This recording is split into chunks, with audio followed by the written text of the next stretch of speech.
ताज्या घडामोडी पाहिजेत तर मग आजच C24 तास या आपल्या YouTube चॅनलला लाईक करा, शेअर करा, सबस्क्राइब करा आणि बेल आयकॉनवरती क्लिक करायला अजिबात विसरू नका। पावसाळ्यामध्ये विजेचा लपंडाव, मग चिंता कशाला करताय? आता अंधाराला करा बाय बाय। विजेच्या वाढत्या समस्यावरती आता एकच इलाज, घरी बसवा इन्व्हर्टर आणि बॅटरी कमी दरात। आता इन्व्हर्टर आणि बॅटरी घेणं झालं सोपं। बजाज फायनान्स देतोय 0 डाऊन पेमेंट आणि 0 व्याज दरावर बॅटरी इन्व्हर्टर। सर्व प्रकारच्या इलेक्ट्रॉनिक वस्तू मिळवण्याचं एकमेव ठिकाण साईराम इलेक्ट्रॉनिक्स अँड बॅटरीज। खरेदी विक्री संघ, व्यापारी संकुल, Nagar Manmad road, Rahuri. Sairam hospital test tube baby centre. मी डॉक्टर स्वप्नील माने, स्त्रीरोग, वंध्यत्व व दुर्बीणद्वारे शस्त्रक्रिया तज्ञ। आमच्याकडे दुर्बीणद्वारे शस्त्रक्रियेसाठी लागणारे सर्व अत्याधुनिक उपकरणं अवेलेबल आहेत। त्यामध्ये 3D 4D कॅमेरा, तसेच रुग्णांना 10 ते 20 ml रक्तस्राव होतो। पेशंटला खूप आरामदायी ऑपरेशन होतं। सूक्ष्म आजार बाहेर काढले जातात। 10 पटीने पेशंटच्या अवयवांचं निराकरण करता येतं आणि आजाराचं उच्चाटन केलं जातं। साईराम हॉस्पिटल, लॅप्रोस्कोपिक सेंटर आणि test baby centre, court area, Bhagyashree हॉटेलच्या पाठीमागे, राहुरी।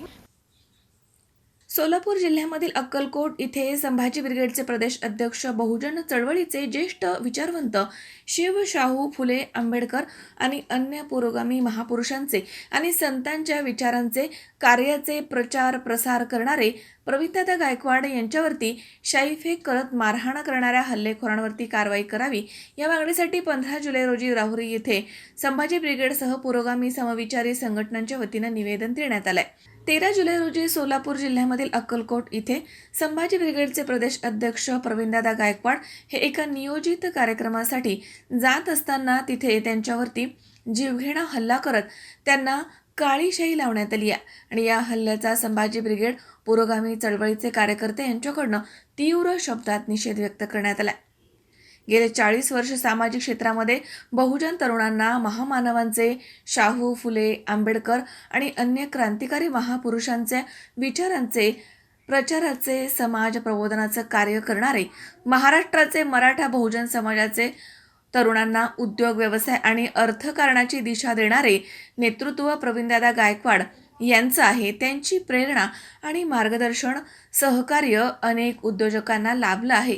त्यांच्यावरती समाजामधील विकृत मानसिकता असलेल्या गुंडांनी 13 जुलै रोजी अक्कलकोट इथे एका सामाजिक पुरस्कार वितरण कार्यक्रमासाठी प्रवीणदादा गायकवाड गेले असता त्यांच्यावरती पाळत ठेवून गुंड दीपक सीताराम काटे आणि त्यांचे साथीदार यांनी पूर्वनियोजित कट करून शाईफेक करून भ्याड हल्ला करण्याचा प्रयत्न केला।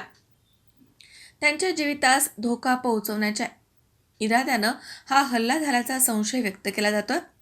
सदर हल्लेखोर हे गुन्हेगारी पार्श्वभूमीचे आहेत असं बोललं जात आहे। सध्या गुन्हेगार हे फरार झालेत। हल्लेखोरांवरती कडक कारवाई करून त्यांना जेरबंद करण्यात यावं। तसेच महाराष्ट्रामध्ये शिव शाहू फुले आंबेडकरी, अहिल्यादेवी, अण्णाभाऊ साठे, अन्य क्रांतिकारी महापुरुषांचे विचारांचं कार्य करणाऱ्या लेखक, वक्ते, प्रबोधनकार यांना शासनानं संरक्षण द्यावं, ही पुरोगामी विचारांच्या संघटनेने दिलेल्या निवेदनामध्ये मागणी करण्यात आली आहे। प्रवीणदादा गायकवाड यांच्यावरील हल्ला म्हणजे शिवराय फुले आंबेडकर विचारधारेवरती हल्ला केल्यासारखं आहे। सामान्य चळवळीच्या कार्यकर्त्यांच्या अस्मितेवरती हल्ला झालाय। आम्ही कायद्याला मानतो, संविधानाला मानतो, याचा अर्थ आम्ही निमूटपणे अन्याय सहन करून घेऊ असा होत नाही। यापुढे पुरोगामी विचारांवरती हल्ला केला तर जशास तसं उत्तर देऊ। हल्लेखोर हे सरकार पुरस्कृत आहेत का असा संशय सामान्य पुरोगामी चळवळीच्या कार्यकर्त्यांना वाटतोय। मुख्यमंत्री तथा गृहमंत्री यांनी संविधानाप्रमाणे या कायद्याप्रमाणे हल्लेखोरांवरती योग्य ती कडक कायदेशीर कारवाई करावी आणि अन्यथा शिवराय फुले आंबेडकरांच्या महाराष्ट्रामध्ये असे हल्ले सहन केले जाणार नाही। हल्लेखोरांवरती तातडीनं कारवाई झाली नाही तर संभाजी ब्रिगेडसह सर्व पुरोगामी संघटनांच्या माध्यमामधनं तीव्र स्वरूपाचं आंदोलन छेडण्यात येईल असा इशारा निवेदनाद्वारे देण्यात आलाय। दरम्यान या निवेदनावरती संभाजी ब्रिगेडचे राजेंद्र खोजे, शिवसेनेचे देवेंद्र लांबे, भारतीय स्वाभिमानी संघाचे जिल्हा अध्यक्ष संजय संसारे, सामाजिक कार्यकर्ते शिरीष गायकवाड, साहित्यिक राजेंद्र तेलतुंबडे तसेच विद्रोही सांस्कृतिक चळवळीचे डॉक्टर जालिंदर घिगे, सत्यशोधक लहुजी क्रांती सेनेचे कांतीलाल जगधन, वंचित प्रणित एकलव्य आघाडीचे प्रदेश अध्यक्ष अनिल जाधव, रिपब्लिकन युवा सेनेचे चंद्रकांत जाधव, सुनील तनपुरे, रवींद्र बोरुडे तसेच गणेश पावटे, शंकरराव धोंडे, सामाजिक कार्यकर्ते बाळासाहेब जाधव, बहुजन समाज पक्षाचे सचिन पवार तसेच राहुल वाविस्कर, आर जाधव, जगदीश भालेराव, वंचितचे बाबासाहेब साठे, विकास बोरुडे, सौरभ पाटोळे, इम्रान सय्यद, नंदू शिंदे, जमाते इस्लामी हिंदचे डॉक्टर साजिद सय्यद, सुनील चांदणे, सुभाष पोटे यांच्या सह्या आहेत. संभाजी ब्रिगेडची विचारधारा असेल, बामसेबची विचारधारा असेल आणि इथले छत्रपती शिवरायशाहू फुले आंबेडकरांची विचारधारा असेल, अशाच लोकांना या ठिकाणी टार्गेट करायचं आहे.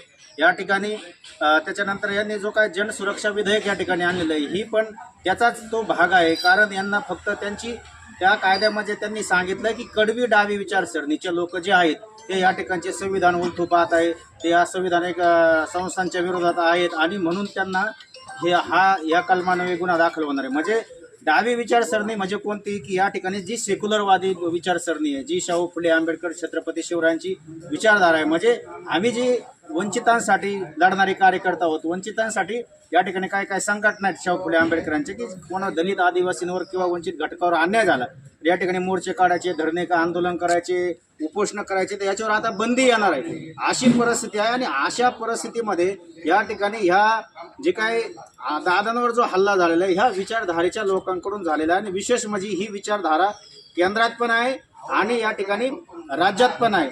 आणि म्हणून त्याच्यावर जे काही आमचं असं म्हणणं आहे की तो दीपक काटे का कोण आहे तो हल्ला करणारा, त्याच्यावर कठोरात कठोर गुन्हे दाखल झाले पाहिजेत, मोका-अंतर्गत त्याच्यावर कारवाई झाली पाहिजेत. आम्ही माहिती घेतली तर त्यांना काय 324-27 असे गुन्हे आहेत, म्हणजे बेलेबल गुन्हे आहेत आणि अदखलपात्र गुन्हे दाखल केलेले आहेत. आणि त्या आता पावसाळी अधिवेशन चालू आहे, अधिवेशनामध्ये मुख्यमंत्री म्हणतात का आम्ही त्या लोकांना अटक केलेलं आहे. म्हणजे हा माणूस इतका खोटारडा आहे. या ठिकाणी अमरावतीचा आमचा जो काय सोमनाथ सूर्यवंशी होता त्यावेळेसही सुद्धा यांनी अधिवेशनामध्ये माहिती दिली ती देवेंद्र फडणवीस साहेबांनी का ते पोलिसांकडून मारहाणीत मृत्यू झालेला नाही. ते या ठिकाणी बाळासाहेब आंबेडकरांनी या ठिकाणी ती केस लढल्यामुळं त्या सोमनाथ सूर्यवंशीला न्याय भेटला आणि पोलिसांच्याच हाणमारीत त्याचा मृत्यू झाला असं या ठिकाणी हायकोर्टाने सांगितलेलं आहे. म्हणजे हे सगळे खोटारडे आहेत. यांना या ठिकाणी विरोधी जे काही शाहू फुले आंबेडकरांची विचारधारा हे संपवण्याचं षडयंत्र करत आहेत. तालुक्यातील पुरोगामी संघटनेतील सर्व कार्यकर्ते परवा जो काही अक्कलकोट या ठिकाणी संभाजी ब्रिगेडचे प्रदेशाध्यक्ष माननीय प्रवीणदादा गायकवाड यांच्यावर जो काही जीवघेणा हल्ला झाला, भ्याड हल्ला झाला, त्याचा निषेध करण्यासाठी आम्ही सर्व पुरोगामी संघटनेतील कार्यकर्ते या ठिकाणी जमलेलो आहोत. परंतु या राहुरी तालुक्याच्या प्रशासनाचं निषेध करावा तेवढा थोडाच आहे. कारण आम्ही आता आतमध्ये जाऊन आलो, या ठिकाणी एकही जबाबदार अधिकारी तहसीलदार साहेबांच्या सह नायब तहसीलदार पण कोणी नव्हते. आतमध्ये सगळ्या खुर्च्या मोकळ्या आहेत. तर आता या ठिकाणी माझ्या माहितीप्रमाणे नायब तहसीलदार आलेले आहेत, केदार साहेब म्हणून नायब तहसीलदार या ठिकाणी आलेले आहेत. तर साहेब मी आपल्याला या ठिकाणी विनंती करतो की आम्ही ह्या सर्व प्रशासनाचा या पुरोगामी चळवळीतील कार्यकर्त्याच्या वतीने निषेध करतो की आमच्यासारख्याची जर ही परिस्थिती असेल तर सामान्य नागरिकांनी इथं ॲफिडेव्हिट करायला यायचं, सह्या घ्यायच्या, कोणाच्या अंगठे कोणाचे घ्यायचे, कोणाकडे जायचं. एवढा मोठा 96 गावाचा तालुका आहे हा आणि ह्या तालुक्याच्या प्रशासनाची जर अशी परिस्थिती असेल तर सामान्य नागरिकांची कोणी हाल घेणार की ते दखल कोणी घेणार की नाही. तर आमचं म्हणणं मला विनंती आहे की आमचं म्हणणं तुम्ही प्रशासनापर्यंत माननीय तहसीलदार साहेबांपर्यंत सांगा, अन्यथा आम्हाला जिल्हाधिकारी कार्यालयाकडे जावं लागेल. आणि मनोज साळवेसह सतीश फुलसौंदर, C24 तास, राहुरी.